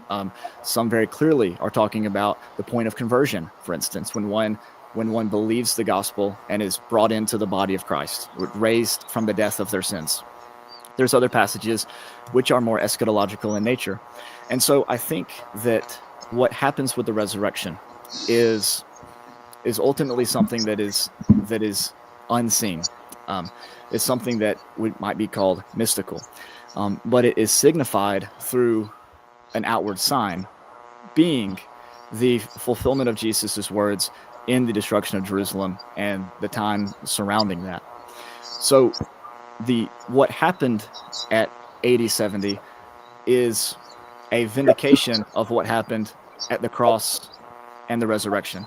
It's a vindication of the ministry of Jesus. It's a vindication of the words of the disciples, not in a ha, I told you so kind of way, but guys, we warned you this was happening. We warned you that violence was not the answer. We warned you not to participate in the cycle of death and destruction, but because you participated in it, here's what's happened. And that vindicates everything that happened through the cross and the resurrection. So I don't know if I'm really getting at at my answer to this though, but I see it as an unseen transformation, be it covenantal, be it individual, or whatever that was signified by the events leading up to the fall of Jerusalem. So I'll just leave it at that. See what you do with that. Perfect, perfect. Thank you, Derek, for that question there. And like I said, this has been a hot topic in the preterist circles. You know, I personally have been one who has brought out to light this. And, you know, there's been others as well, but this has been one of my major critiques in full preterism. But, you know, but at the end of the day, if you take an Ed Stevens route, then this ontological question of the nature of the resurrection is no problem. If you just say, hey, I just believe they were taken up. Now let's go to the other tenets of full preterism. And so that is my concern, that I still believe you can be a full preterist and believe the way Ed Stevens believes. That's how I always looked at it. I don't understand why some would suggest, well, if you don't believe the way I believe, then you can't be a full preterist, which there are voices who have stated that. And that always troubled me. And that's, to me, like I said before, Daniel, that your words earlier are words of unity. And I think that it's so profound that even if you differ from, you know, IBV, CBV, which, you know, I spoke to Jen Fishburne about this and she said it beautifully. She goes, I believe in both pretty much. Like, it was a covenantal corporate body, just like when you're graduated from high school, you're graduated corporately, you're the class of 2025. But there's also an individual effect to this, an individual experience of your graduation. So something along those lines. Yeah. And I could respect that, you know, and, you know, at the end of the day, you know, there are going to be different views. But I think that, you know, your answer, you know, is pretty acceptable in my humble opinion. But yeah, I mean, like I said, you know, Derek wants to know about the final judgment in 70 AD making history. Sure. And is your position different from Don's? I didn't hear anything different from Don, in my humble opinion. I think you guys are in sync. Okay, perfect. Probably so. Two things on that. One problem, making history. One problem, regardless of whether or not you take the corporate body view or the individual body view or some in-between view. Yeah. As far as I know, there is nobody, Josephus included, who like goes, hey guys, by the way, this is what happened in 70 AD. Or like no early church father that says, hey, remember 70 AD, that crazy time when everybody was raptured? Like, that was pretty nuts, wasn't it? Like, no, you don't see that. And so making history, there is no way to from my perspective, and I understand that this might be controversial because of stuff that maybe Ed Stevens has written or whatever, but from my perspective, there might be arguments from silence, but there is nothing that says, guys, this is what happened. Look at it. Like, we can look back on it and see it. You can theorize through reading scriptures, if you know the ones that if they were written before 80-70, right? But besides that, there's nothing definitive that you can go, hey, look, we got a guy who said that he saw people flying up in the air, or hey, you know, Sammy was visiting his mom's grave and she like just, you know, got out of there pretty quick. That was nuts, you know. Nobody says that. So that's one thing. The other thing is, I think delete this part. I think that we miss the mark in passages like 1 Corinthians 15 because we misunderstand the nature of the Corinthians question, which seems to be a paralyzing fear of death rooted in a denial of the preservation of the individual personality beyond death, which seems to be the question in 1 Thessalonians 4 as well. And a lot of this comes from a triumphalist take on Christianity. They thought that they were already kings. They thought that they might have been already resurrected, which eliminated an afterlife discussion. And so sometimes the conversations about the nature of the resurrection from 1 Corinthians 15 may miss what Paul was actually doing there, which is dealing with the fear of death. So yeah, that's why I'm having trouble with this question, because it assumes a lot. It assumes a lot about how I approach the whole discussion of resurrection in general. So yeah. Lance, really quickly, you know, I have brought up neuroscience. I've brought up the epistemology of religious experience, two major fields in academia that Christians use to support intelligent design, that Christians use to support that there is a God. And I have brought out these two fields of academia in the preterist circles to just simply genuinely try to get an answer from this. Like, how did the saints have this experience of a covenantal change if they were living hundreds of miles away from Jerusalem? And I believe that Mark Smith also brought this up in his debate with Don, those living hundreds of miles away when he debated Dawn on Myth Vision podcast. And I think that this question is very pertinent because it's about the nature of the resurrection, which the full preterists state that Christianity has been getting it wrong this entire time. And I've always I try to reach all audiences, regardless of their level of theology. I just would, I ask, well, if the full preterists were to make a movie, since we're saying that Tim LaHaye is wrong, the rapture theory, clothes left behind, cars are crashing into one another, the airplanes are crashing into the ground. If we're saying as full preterists that that is not the mental image that we should have, then what is the mental image? What is the movie that the full preterists would produce? And the only mental image that I have received as a student of full preterism is the Roman soldiers besieging Jerusalem, where it was like a Holocaust event. It was a terrible event. And so that has been the mental image that I have got from the full preterist camp. And as a student, somebody who's willing to be persuaded, I have just simply asked this same ontological question of the nature of the resurrection. That's all. And my question is 100% sincere and academic, in my opinion. If our posture towards the fall of Jerusalem is anything but Jesus's, which is weeping over its destruction, then we're not preaching good news. Jesus wept over Jerusalem's destruction. Paul in Romans 9, I would rather be cut off from the body of Christ than to see my brothers destroyed. I mean, it's a consistent posture towards the fall of Jerusalem. It's a lamentation. And so I think that's one of the problems that we're getting into here in our discussions of eschatology is there's all these underlying questions about nature and how it happened and when it happened and things like that might miss the emphasis a little bit. And maybe we should have another podcast digging into that a little bit deeper. Course. Absolutely. It is a complex question. It's one that I believe will serve the preterist community. And if I could say this, it will help develop full preterist theology. This should be written about. Now, I even stated maybe Dawn should write a book, or the next leading voices, they should write a book and make a claim before somebody else comes and makes a claim. You know what I'm saying? Well, but yeah, that's all I want to say. Lance, you wanted to say something? No, go ahead, Daniel. That's what I'm doing with the study on the eschatology of John, is I'm trying to approach eschatology and particularly resurrection from a little bit different perspective than what's been posited in the preterist community. And it's one, by the way, Lance, you'll appreciate, that has a lot in common with Eastern takes on resurrection, from the Gospel of Nicodemus, for instance, a pseudepigraphal work in the 2nd, 3rd, 4th century, something like that. It has a lot in common with, you might say, Meister Eckhart, a lot of people from the mystical tradition. I got a book behind me called The Cloud of Unknowing that is just a beautiful piece from the medieval period on the nature of prayer. And there's a lot in these books that would fit within a full preterist paradigm that come from Orthodox circles, that come from highly acclaimed speakers and teachers throughout Christian history. We don't have to come up with theories about how this happened, because there's a lot in there about mystical union with Christ that already exists in the pages of church history. So there you go. Yeah. So with the future of full preterism, because Daniel, I think you made a good point, but here's my thing here. So how am I trying to word this? So I don't think that the current trajectory of full preterism, I don't think it's going to be able to ever get mainstream traction. I think it's always going to be small dedicated circles, unless, because I don't think the mainstream churches are going to ever accept it unless it's in like a liberal audience, maybe. But what am I trying to say here? So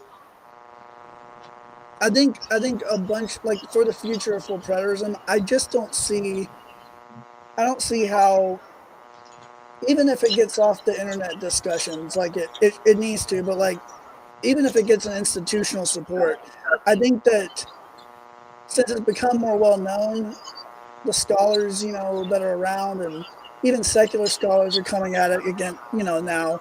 So the way that it is right now, and I'm not talking about you in particular, but like the way that it is right now, I don't think that they can handle the criticisms that are coming from all sides, because just the way that it's structured right now. So when I think of, like, because Tristan's asked me this before, like, what is it going to evolve into? What do you think full preterism evolves into? And I don't think Ed Stevens, for example, I don't think that has a future. because you have to revise so much history, you have to do so much special pleading, you have to justify.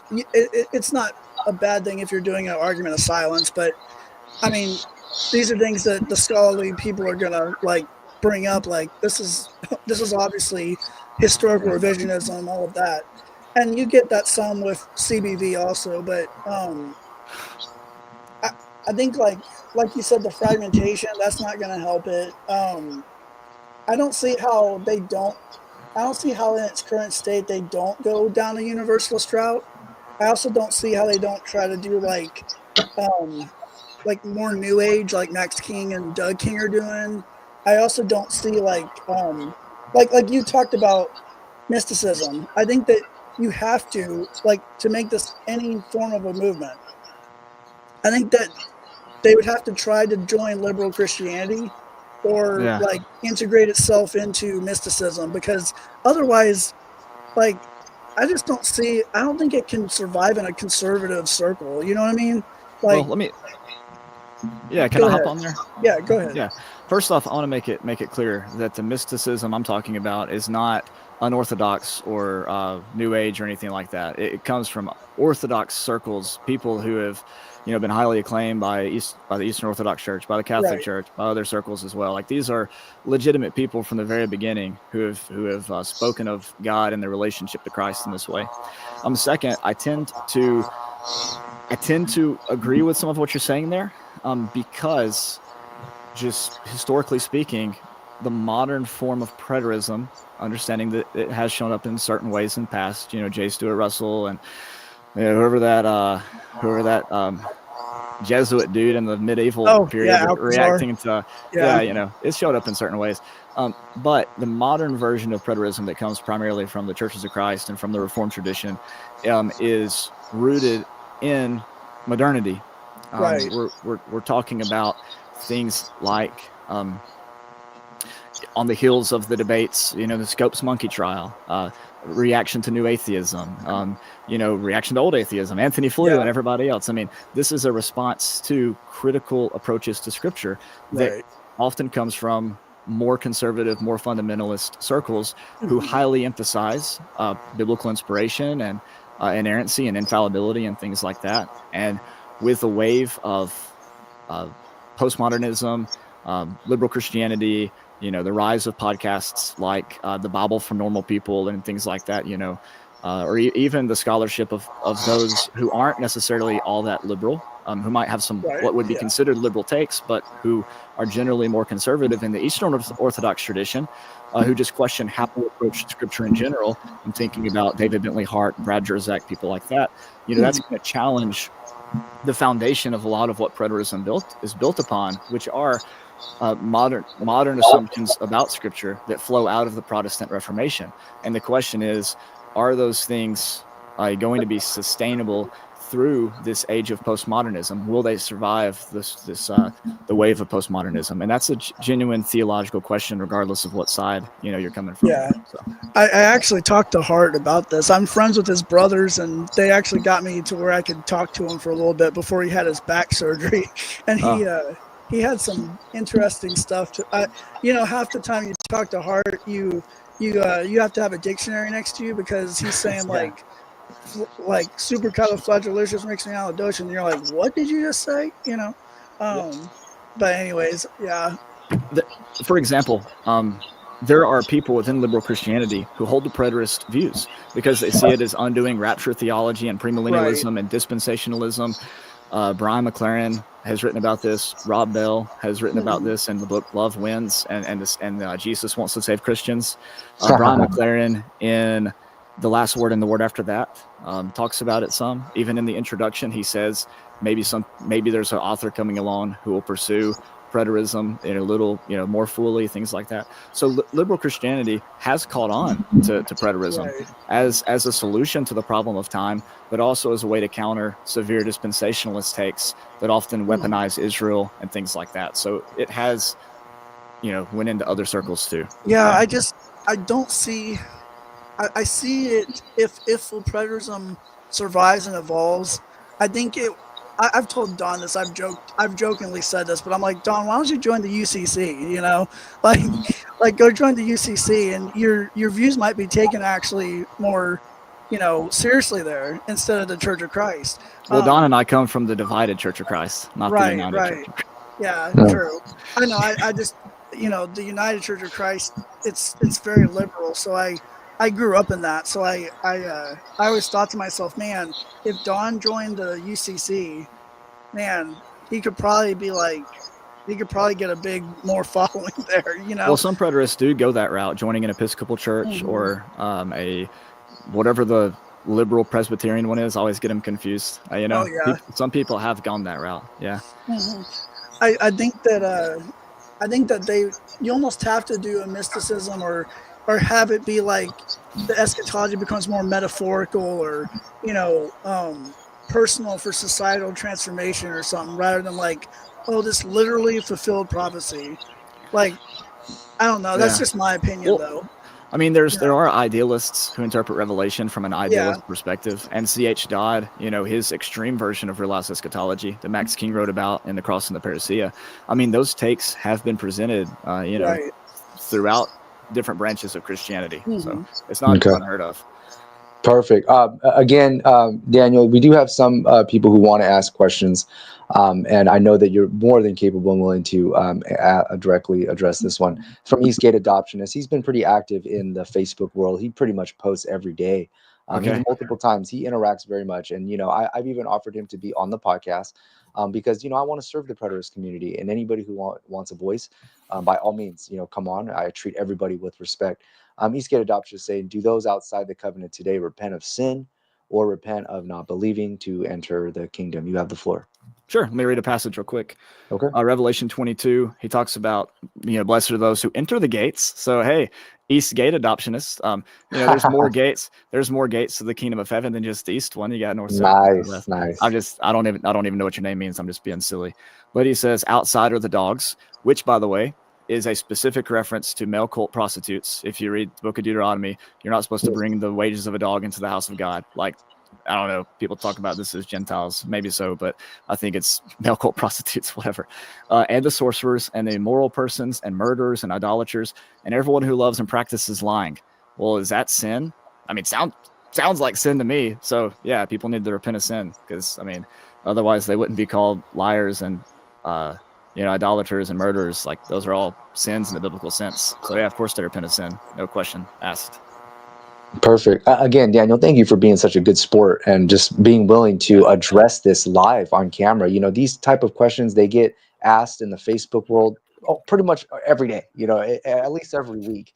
And, it's just great to have a voice of full preterism voice this, live on cameras to serve the preterist community. And I have to give you a round of applause. As we know, it's difficult. Sometimes it's like pulling teeth to get, it doesn't matter what type of Christian you are, to get them to have a live discussion.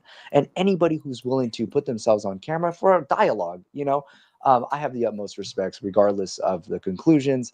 It's like, listen, if somebody is confident in their views and they're passionate for their views and they would want to, share this with humanity, what they believe is truth, you got to do it live on camera. You got to do it in person to person, behind closed doors, on camera, whatever. But I just want to thank you for addressing this question that gets thrown around a lot. And you've heard this before. This has been directly addressed before. I get that. This is not the first time you've answered this question. I get that 100%. But this channel is dedicated for the preterist community, in my humble opinion. Those in the preterist perspectives Facebook group, this question gets asked a lot. And in that Facebook group, that is what my channel takes primary in. And so thank you for that. We have been wanting for a long time for somebody to just have what this answer and what you're doing now, Daniel. About repenting of sin? Yeah, about repenting of sin pretty much Okay. after 70. I know that's a common one, right?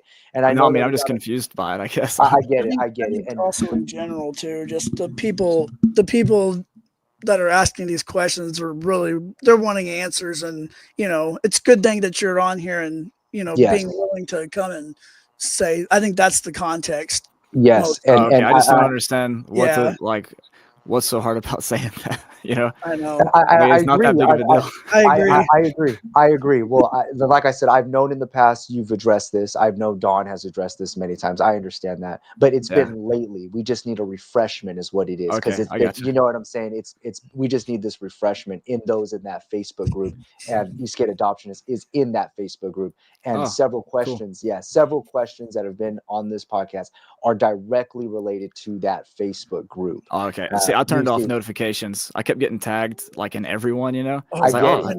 know. people And like me. What's this about? And it'd be yeah. everyone. Like, ah, Yeah, what is and this? I get it, but that's the price that you pay as being a voice in any movement or a Oh, theological position. You're going to yeah. have people that are going to tag you, they're going to question you, Oh they're going yeah. to, yeah, Well, you it know wasn't this. tagging me. It was tagging everyone. I was like, Oh, oh, second everyone, yeah. Oh, yeah. I was gotcha, like, yeah. what is this? I don't care about But I this. mean, I know I just barely got into the group you were before. I think you came into one of the groups before, and I Yeah. don't think that many people even are aware that you're in the group. But we have. I'm just saying that we're living in a day and age where people would want to just see just the exactly what we're doing now. Here's the Yeah. question: freestyle it, boom, right then and there. If what you're saying is true and it's genuine, it's real, you could do it right off the whim, just boom, right there. Because you eat, sleep, and breathe this stuff. So Well, thank bring you, another, Daniel. man. Give me another. Bring Thank you so another. much. And again, Bring it on. it is my, and thank you for that mentality. It Yeah. is my desire, Daniel, that we have more podcasts if whenever you're available. Maybe with other voices as well, who are have podcasts. And like I said before, I highly respect you. There is a reason. There is a reason why you are a leading voice in the full preterist movement, and you've exemplified that today, in my humble opinion. Let me go ahead and see any other questions. It looks like we have another one from Richard, the Berean preterist. I'm sure you know who he is. He's asking about Daniel, the general resurrection. We did address this, Richard, earlier. Just want to let you know, Daniel did answer this. If you want to go ahead and go back, maybe we could have a part two, and that's what Daniel has suggested, that we'll have a part two, because it's a very complex issue, and we're already at the 1 hour 35-minute mark. But Daniel did answer this question, so hopefully we could have another podcast where we could further delineate this. But Daniel, if you want to go ahead and comment on it, by all means, or we can go on to the next one. My answer is I wasn't there, man. I wasn't alive. I can tell you what the resurrection's done for my own personal life. I can tell you about being in deep depression every year since being excommunicated from my family, and going through seasonal depression every year on the anniversary of that, and then finally beating that through meditation and contemplative prayer and lectio divina and studying studying with others who have experienced religious trauma. I can talk to you about how the resurrection has impacted me in my personal life. I can talk about what it does to people around me. I can talk to you about the church members here who have been clean of substance abuse for over a year. I can talk to you about the person I know who suffered trauma from their father for 22 years before being relieved of that, and how the resurrection has helped them with that. But I can't speak to the particular experience of those who survived until AD 70, who survived the persecution and the beheadings and the crucifixions. So I can give you my theories, but I can't be definitive on that. That's a fair, respectable answer, by the way. My goodness gracious, Lance, I see you nodding. That is a very, very good fair answer. What can answer. I say? That is a great answer, and we have been wanting an answer from more full preterist voices. And I have to say that answer right there is the best answer I've heard in the full preterist circles, from any voice of full preterism. And I respect everyone's voices, but that right there is a very respectable, commendable round of applause, Daniel. Again, we're at the 1 hour and 37-minute mark. I can go on, you guys, but I do know that once it gets to that 2 hour mark, people check out. I mean, Sure. maybe those who are really dedicated in this, but I would like to close soon. I'm just going to be brutally honest with you, man. People have to potty after 80/70 still. Yeah, that's true. There it is. Oh man, goodness gracious. Well, I've been drinking some sweet tea, dude. So that awesome. stuff runs through you. I've been sipping on coffee, so yeah. Yeah.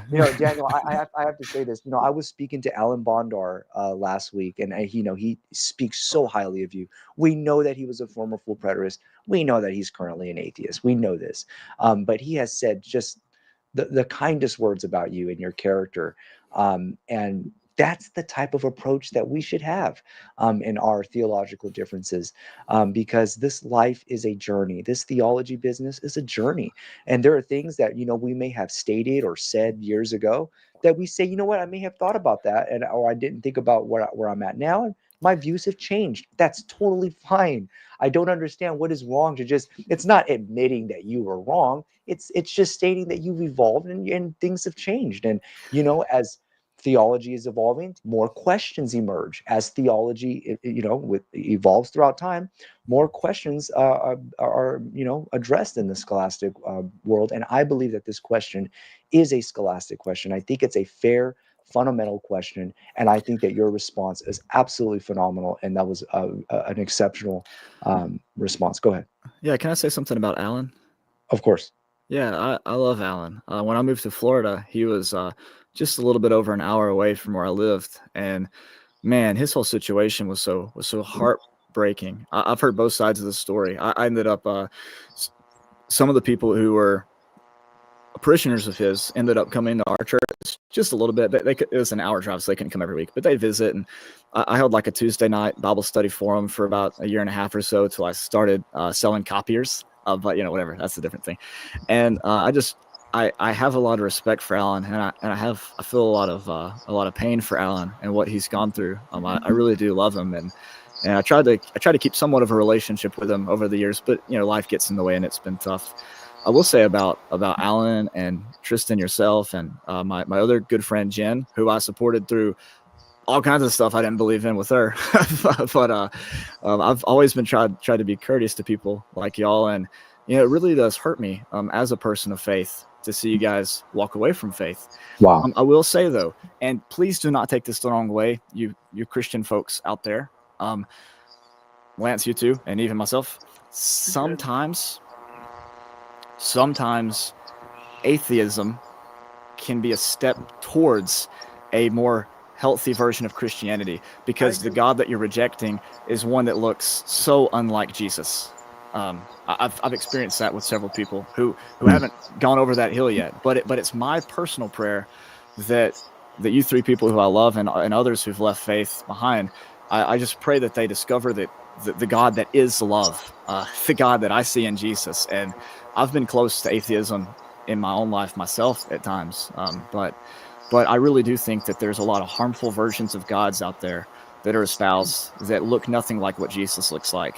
And Amazing. it can be a sign of spiritual maturity to reject those versions of God. It's just my prayer that you discover the one that I believe that I know. So, Wow. Amazing. Lance, you looks like you have something to say on that. Yeah, I mean, I agree. I have the same. I've had the same stuff as Daniel has with this. Where I just, sometimes I'm listening to the atheist when I was a youth pastor, and I'm thinking, I don't believe, and the atheist is shocked because he's like, wait, you don't believe this God either that I'm talking about? I'm like, no, I hate that God. That God sounds awful. I wouldn't want to worship him either. And I don't want anybody to be an atheist, but if it leads to a more healthy version of God, then I'll bear with them for now. I'll bear with them for now as they go through that journey. And hey, maybe we can have discussions about that in the future too, Tristan. That'd be great. Great, but you know what? I've never heard that before. Daniel, put it that way from a Christian. That is absolutely phenomenal, because this life is a journey. And if I could just state this, I have a dear friend of mine in the Facebook group who I consider a brother. I worked for his pastor in Pennsylvania 15 years ago. He was key to instrument to introducing me to full preterism, and he was a full preterist kind of behind closed doors. His name is Richard Deckhouse. Lance, I think you know who he is in the Facebook group. Yes, okay. He is like a brother to me. He's getting married this summer. I'm going to be going to his wedding. He was a full preterist, and then he left full preterism. He had a journey where he did have some sort of atheistic mindset. He was actually an atheist before he became a Christian, and now he believes in Eastern Orthodoxy. And so he went through a journey. Yeah, see, same thing with you, Lance. Yeah, bro. Yeah, but this life is a journey. And what I told my dear friend Richie, who I consider him to be a brother, and by the way, let me just say this: I've never met anybody who was more on fire for God than him. And I was somebody who was extremely zealous. He was a street preacher. Okay, so every day he would go out. He even preached to the mayor of Pennsylvania, person to person. I mean, I'm telling you, he had a Facebook page, set up his microphone, and he was preaching, end times and stuff like that, I believe, when he was a Christian, but this man was extremely zealous, and that's how we connected. Because when I was working for his pastor was paying me every day to just go and knock on doors. He, got me a place to stay. He rented me out a vehicle, paid for the gas, and on top of that, he was paying me for my labor. A wonderful pastor, and Richie was there with me a lot of those times, volunteering his time, and he was just as passionate and as zealous as I was, and he even more. And so, he went through a journey. I mean, when he was, at that time, going through that, if somebody had given up on him, or if somebody was calling him a heretic or saying he was never saved, one that I get a lot, and people like myself, we never were genuine.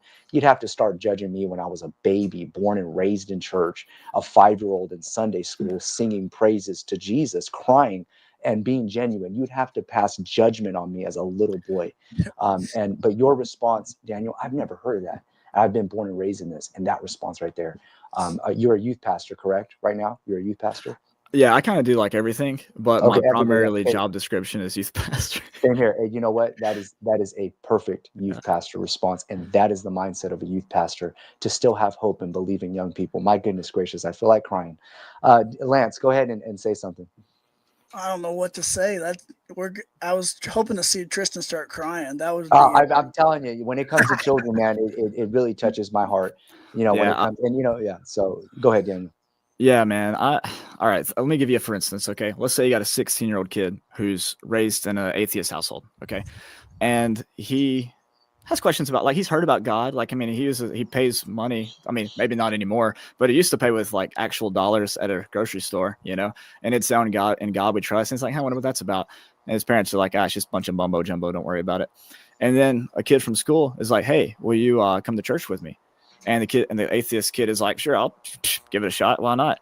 And so this is his first experience with God. And he gets up there, and the preacher stands up, and he's like, I just want you to know that you are born in total sin, and God looks at you like a cockroach dangling over the fire, and he wants nothing more than to see you burn in hell. And if you're part of the elect, you will have the privilege of looking in hell and glorifying God that there's people in there suffering, because it shows that God loves you.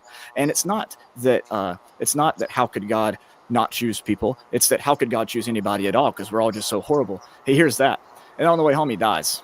He dies in a car crash. Like, I think that when he wakes up and there's God, he's gonna be like, I knew if you were real you wouldn't be like that. Like there's I think that God, that some people reject a God that doesn't exist, and that it couldn't exist if God really is love. So shout out to Charles Spurgeon in that last one. Nice. Very nice. So I was thinking David Bentley Hart when you were saying that, because he kind of has something similar with his what is it, the Are We Saved book? I think it's that one. I'm not sure. I haven't read David Bentley Hart besides his translation of the New Testament. Yeah. He's got really good books. Like, I think Tristan, I don't know if you've read it, but he's got one, Where Was God in the Tsunami? That one was really good when I read it. But anyways, long story. I'm losing my train of thought again, but it's all good. We're already an hour and 45 minutes. I want to go ahead, gentlemen, and close it, before we hit the 2-hour mark. Okay. But I think that we have given, in my opinion, a historical podcast for the preterist movement. Lance, you and I, we have been labeled as enemies of full preterism. We have, but I'm okay with that.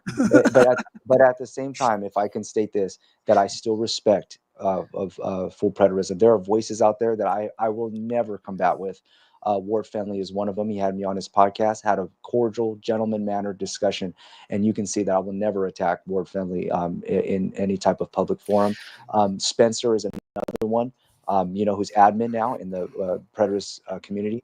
Spencer Smith, I look at him as a dear friend. If I could say this, Daniel, I know you want to say something, that if the skeptics are going to be won over, if the atheists are going to be won over, those who left full preterism, if they are going to be won over, it's going to be men like Ward Fenley. It's going to be men like Spencer Smith and Daniel Rogers, who are willing to have a discussion and are willing to just simply talk to win their souls back over to Christ. If there's prodigal sons out there that need to come back, I believe it's every Christian's duty, if you are a voice of full preterism, to have these type of discussions more and more, to be more active and more willing to engage. Go ahead, Daniel. I want to say one thing about Ed Stevens that I've I never have said before, and that probably I've never actually told him before, because right after he did this for me, it was the time I was telling you about that I went into a deep depression. I mean, I didn't contact anybody for months. I had a friend who came and knocked on the door, and I hid in the back room so I wouldn't make footsteps, so that I wouldn't answer. I mean, it was awful. Right before that time, I was again strapped for cash, like I told you, and Ed offered me the privilege of editing his website for him, and he was going to pay me money to do that. And I never did because I went into, like I said, the immediate depression. But I just wanted to give Ed also the shout out there that during that time, it wasn't just Don, it was also Ed, who was an individual body guy, and I was a corporate guy. And both of those guys, both leaders in their respective parties, so to speak, both extended to me the generous Christian hand. And so I can't say anything but nice things about both those fellows. Amazing. Well, Lance, do you want to say any closing statements? I mean, same here about Ed. I've never had a bad thing. I just wish he would be willing to discuss stuff more. I get though he's busy. I agree. And, stuff like that. So I don't have anything bad to say about him. I don't have anything bad to say about Daniel, because Daniel and me, I think we're I mean, maybe not friends, but I mean we're cordial with each other. We've never had like a bad discussion with each other. I don't think. It's always been friendly in our private messages. Or me going, Daniel, I saw you on Vice News the other day. What the heck? Yeah, that was weird. That freaked me out. I was like, what's Daniel doing on there? I'm listening in the background, I hear his voice, and I'm like, what is that? Am I watching Daniel Rogers' podcast right now? What's going on? And then I'm a ghost. I show up everywhere. I know, it's kind of freaking me out. I'm like, Daniel's on the TV. What the heck? Just if y'all haven't seen it, Daniel got on Vice. He's like the most famous full preterist now. So don't go watch that video. That video was when I was doing the rubber band thing, like I told you guys about a while ago. So don't watch that video. I want to. There's also somebody who flipped my mind too. I want to say that Richard Eckhart. Now I know that he's been an enemy of other versions of full preterism, but he did have a live discussion with me and Jeremy, and I want to go ahead and give him that shout out of those group of full preterists who are willing to engage with those who differ from them. And I just wanted to go ahead and give that one as well. I know you did with Ed Stevens. We try to get Ed Stevens, Jeremy and I, to have an open live discussion, but because I wasn't a Christian, he had said no, and I respect that and I get it. But Ed, if you're listening, and I told you this in person, if you're going to win people over to the lost, which should be the heartbeat of every Christian, you're going to have to talk to him, in my humble opinion. I highly respect you. I've always spoken good things about Ed Stevens. I've never once been on any type of forum or speaking any ill of Ed Stevens, but I just wanted to make that statement out there. I want to say that's why I came on the podcast, because I wanted the privilege to hopefully present a version of God that isn't one that needs to be rejected. Amazing. Yeah. I'm telling you, I'm on cloud 9 after we end this podcast. This exceeded beyond my expectations, Daniel. And please, by all means, if you would ever like to have another podcast, please, I would absolutely love to have one with you, Lance, as well. I believe Lance, we've been on before, but this is the first time you've been on my channel. And again, you guys, I can't tell you how appreciative I am to serve the preterist community with these type of discussions. And what can I say? To me, I do have some goals in this theology business, but this is the primary goal, is to simply give the people what they want to see. And they've been wanting to hear from you, Daniel. They've been wanting to clarify certain things, and you've done more than that. And there is a reason why you are a leading voice in the full preterist movement. There is a reason why you've demonstrated that here today. We'll see if I'm allowed to be in the preterist movement after today. You should be. You absolutely should be. And if you're not, I'll back you up. I'll say Daniel Rogers deserves to be, and they're going to be like, "Oh, that'll help. That'll help. That'll help." Yeah. Exactly. All the people that don't have you blocked will cheer you on in that. Exactly. That's the joke there, man. Well, we got Richard here. He's saying, Tristan, I'd love to do a CBV versus IBV video interview with you. Yes, absolutely, Richard. DM me. Let's set it up. I'll even take time off of work because this is still my heartbeat. And people have asked me, even just recently, somebody posted something. They said, well, if you don't believe the Bible applies to you today, then why are you even still talking about it? They wouldn't waste 5 minutes talking about it if they're a skeptic. And I had told him respectfully, I said, that's the difference between you and I, is that I absolutely love Bible theology, where even if I believe it doesn't apply to me, I love talking about this. And I still believe it's an important topic, and I respect Bible theology. And even if it has nothing to do about me, even though I believe it doesn't apply, and I am a skeptic, I absolutely still love this just for the sport of it. And that's the difference between, skeptics like me and others. I've given my entire life over to this, my blood, sweat, and tears, my education. I went to Bible college, went to seminary. My paycheck came from the ministry. Born and raised in this. I don't have nothing to prove. But it's going to be men like Daniel Rogers that are going to win the skeptics like me back over. And no, I'm not trying to say that I am going to be won over, but I am saying that it's going to be men like this, that if there is a chance to win over men like Bertrand Russell or men who are critiquing Christianity, the second coming of Christ, it's going to be men. And let me just say this, Don has also exemplified that as well. He is a public debater. He has nothing to prove. He is one of the best debaters I have ever seen, I've ever witnessed in my life. He's very gifted. And Daniel, there has been a reason why you've been labeled as the protege of Don. You've been labeled as Don's son in the gospel. And today you've exemplified that. And I have to give you another round of applause.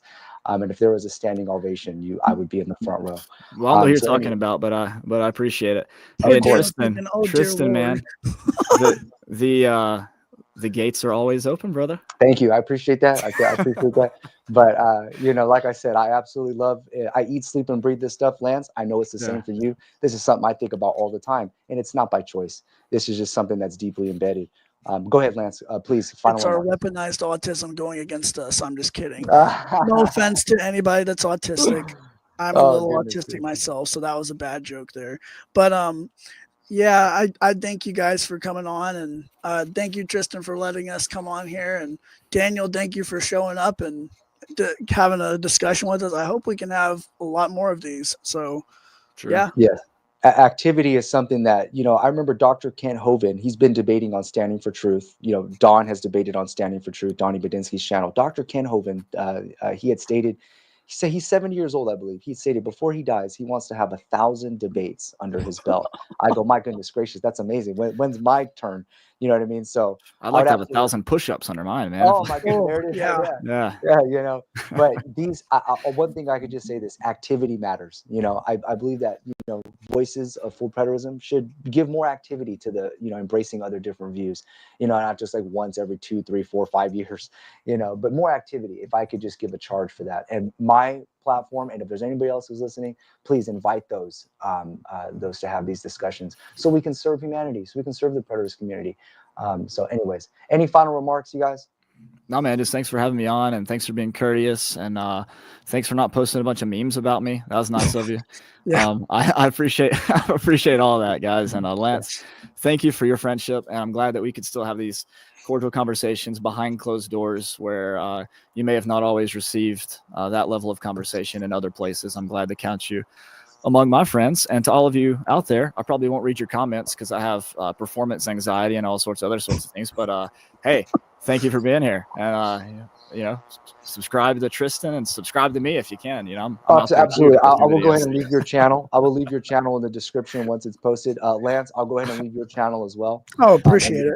Of course, in the description. And like I said, full preterist, even if you disagree with myself or Lance, you still have to be an apologist at the end of the day. And so you still have to listen to the opposing views. If you're going to sharpen, just like what Daniel said earlier, you have to be airtight in this. You have to, the details matter at this level. So you should be listening to Lance. You should be listening to men like myself who are critiquing this and others, because it's your job to defend the faith. And this go ahead. It's also okay to say, I don't know. Or I need to learn more, or I need to give more. I need to look up something, or I need some time to think about that one to give more information. Yes. Yeah, I was just going to add that to your. Of course. Lance, be ready always to give an answer for every single second. Yes, but if your answer is that you're not sure, or I don't know, that is a fair, respectable answer. And I'm a skeptic. At the end of the day, I identify as a skeptic, and a skeptic can take many sides to be a devil's advocate, because we're trying to find the justified true belief. We're trying to find knowledge. There are some things that I believe I for sure know and I could justify, but at the end of the day, most skeptics, that's why they're skeptical, because we don't know for sure. So we're skeptical of what's being proposed. That's our job. But at the end of the day, it's a Christian's job to also do their best to represent Christ and to have a strong, logical, reasonable answer without using faith as a means to, replace logic and reason. Just like the Bereans, Paul said that they reason themselves in the scripture day and night, searching these things daily to see if these things are true. Even Yahweh said, "Come, let us reason together. Though your sins be as scarlet, I'll make them white as snow." Reason and logic, knowledge, that's all found in the Proverbs. A wise man seeks after knowledge and wisdom. A wise man loves correction. A wise man loves reproof. And that has always been my mindset. And what do you know? The scriptures are for reproof, for edification, for righteousness, that the man of God may be complete and thoroughly equipped for every good work. So I think that both of you gentlemen have given a historical response to the preterist community. And I'm just so delighted and honored to have it here on my channel. And I'm going to go ahead and share your guys' channels. And I am really hoping that we can do this again and maybe invite more people. So anyways, you guys, we're going to go ahead and sign off. Daniel, anything else before we go? No, man, I'm good to go. I'm good to go to the bathroom. So I'm good. Okay. Ready. All right. Lance, anything? Daniel has to go to the restroom. He's got to go. So I guess I'm going to go too. So to be continued then, I reckon. Thank you so much. Okay. Hopefully we do this again. And everybody who's been listening, thank you so much for your attention. And I hope to engage with you in the future. Have a wonderful day.